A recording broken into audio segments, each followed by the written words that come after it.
Hello, good morning everybody. Welcome to our channel Vidhik Sarthi. Today I am discussing here the topic of theft. Theft जिसे चोरी भी कहते हैं, ये कोई नया विषय नहीं है हम लोगों के लिए, क्योंकि हम अपने आसपास भी इस तरह की घटनाएं होते हुए देखते रहते हैं, सुनते रहते हैं कि आज इस घर में चोरी हो गई है, आज उस घर में चोरी हो गई है। लेकिन आईपीसी में इसका कहाँ पर प्रोविजंस दिया गया है, इसका क्या मीनिंग होता है अकॉर्डिंग टू अवर आईपीसी, देखते हैं सर।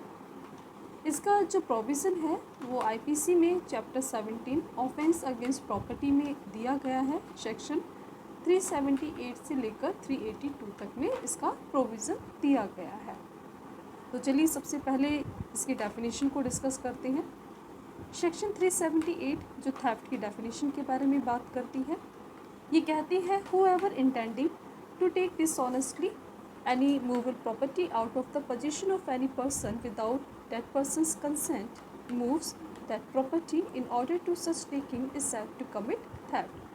कि जो कोई भी व्यक्ति है ना, जो कोई whoever जो कोई intending to take dishonestly any movable property, dishonest intention के साथ, बेईमानी पूर्वक आशय के साथ किसी मूवेबल प्रॉपर्टी को किसी व्यक्ति के पोजीशन से निकालता है। कैसे निकालता है? विदाउट दैट पर्सन्स कंसेंट, उस व्यक्ति की सहमति से निकालता है, वहाँ से हटाता है। तो उस एक्ट को क्या कहा जाता है, उस काम को क्या कहा जाता है? कहा जाता है कि उस व्यक्ति ने चोरी की है। इसके एसेंशियल पॉइंट्स हम लोग देख लेते हैं कि सेक्शन 378 में क्या क्या एसेंशियल पॉइंट्स हैं। एसेंशियल एलिमेंट्स ऑफ थेफ्ट, जिसमें पहला है आपका the subject theft should be a movable property. जो सब्जेक्ट है, जो वस्तु है, जो प्रॉपर्टी है, वो कैसी होनी चाहिए? वो मूवेबल प्रॉपर्टी होनी चाहिए। सेकंड कहता है should be in the position of anyone, उसे किसी के पोजीशन से बाहर निकालना चाहिए। थर्ड कहता है there should be take it out of the that person's position without his consent, उस व्यक्ति की सहमति के बिना लेना चाहिए। फोर्थ कहता है there must be a dishonest intention to take it, property को कैसे निकालना है, कैसे हटाना है? डिसऑनेस्ट इंटेंशन के साथ हटाना है। एंड 5 पॉइंट कहता है a moving in order to such taking, तो जो मूवेबल प्रॉपर्टी है, जिसको हटाया गया है, जिसको लिया गया है, कैसे किया गया है ना, उसको मूविंग, उसको वहाँ से हटा दिया गया है। जहाँ पर ये 5 पॉइंट्स एग्जिस्ट करते हैं, उस एक्ट को क्या कहा जाता है? उस एक्ट को मूवेबल, उसको थेफ्ट कहा जाता है। इसे ये जो डेफिनेशन और एसेंशियल पॉइंट्स अभी हम लोगों ने जो डिस्कस किए हैं यहाँ पर, मैंने आपके साथ जो बताया है, इसे एक एग्जांपल के साथ भी डिस्कस कर लेते हैं हम लोग। एग्जांपल में, थेफ्ट के एग्जांपल में सोनू है, जिसे राम ने खाने पर इनवाइट किया है। ठीक है, खाने पर इनवाइट किया है। सोनू राम के घर जाता है, टेबल पर बहुत ही खूबसूरत वॉच को देखता है।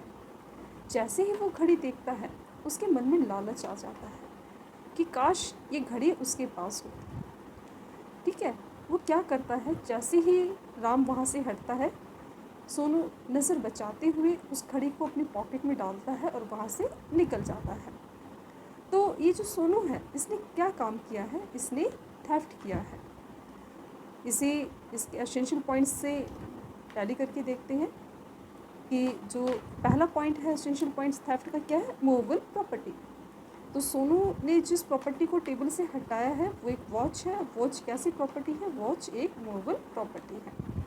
सेकंड पॉइंट है पोजीशन ऑफ एनीवन, तो कहाँ से लिया है? उसे राम की पोजीशन से लिया है। थर्ड पॉइंट है इसका विदाउट हिज कंसेंट, तो राम की सहमति के बिना लिया है ना। फोर्थ पॉइंट कहता है डिसऑनेस्ट इंटेंशन, घड़ी देखते ही सोनू के मन में लालच आ गया, और लालच है ना, लालच की वजह से उसने क्या किया? उस घड़ी को वहाँ से अपनी पॉकेट में डाल लिया। ठीक है, यानी कि बेईमानी पूर्वक आशय से एक्ट किया है। एंड 5 पॉइंट कहता है मूविंग इन ऑर्डर, सोनू ने क्या किया? घड़ी को अपनी पॉकेट में डाला और वहाँ से निकल गया। तो ये पांचों पॉइंट इस एग्जाम्पल में एग्जिस्ट करते हैं, इसीलिए हम क्या कहते हैं? हम कहते हैं कि सोनू ने क्या काम किया है? सोनू ने चोरी की है। इसके बाद इलस्ट्रेशंस है, इलस्ट्रेशंस को देख लेते हैं हम लोग। इसके इलस्ट्रेशन में जो पहला इलस्ट्रेशन है उसमें हम देखते हैं कि ए बी के डॉग को चुराना चाहता है। इसके लिए वो क्या करता है, जो डॉग है उसके सामने फूड डालता है, और जैसे ही डॉग फूड के पीछे चलना शुरू करता है तो क्या कहा जाएगा कि ए ने चोरी की है।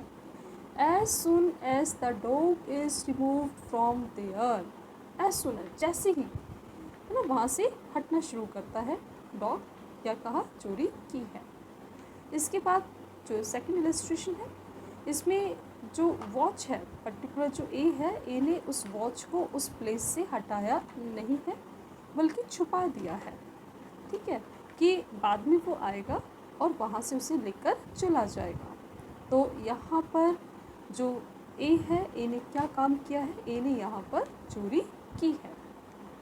इसके बाद दो केस रोज भी हैं, केस रोज भी देख लेते हैं, जिसमें पहला है के Mehra versus state, AIR 1957 supreme court का केस है।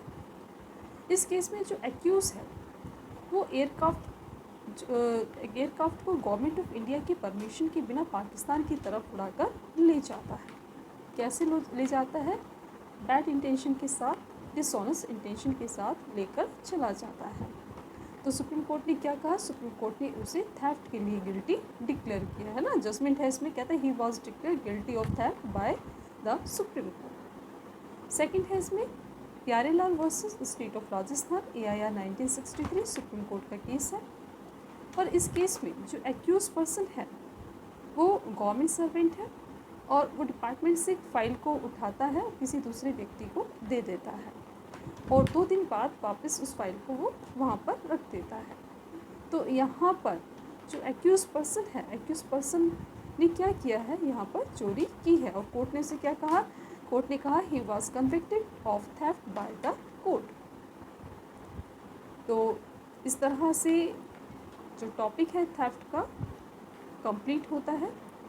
और इसमें आप लोगों ने जो मेरे साथ डिस्कस किया है, यहाँ पर सेक्शन 378 डेफिनेशन को हम लोगों ने पढ़ा है, एसेंशियल पॉइंट्स को हमने पढ़ा है कि 5 एसेंशियल पॉइंट्स हैं यहाँ पर थेफ्ट के।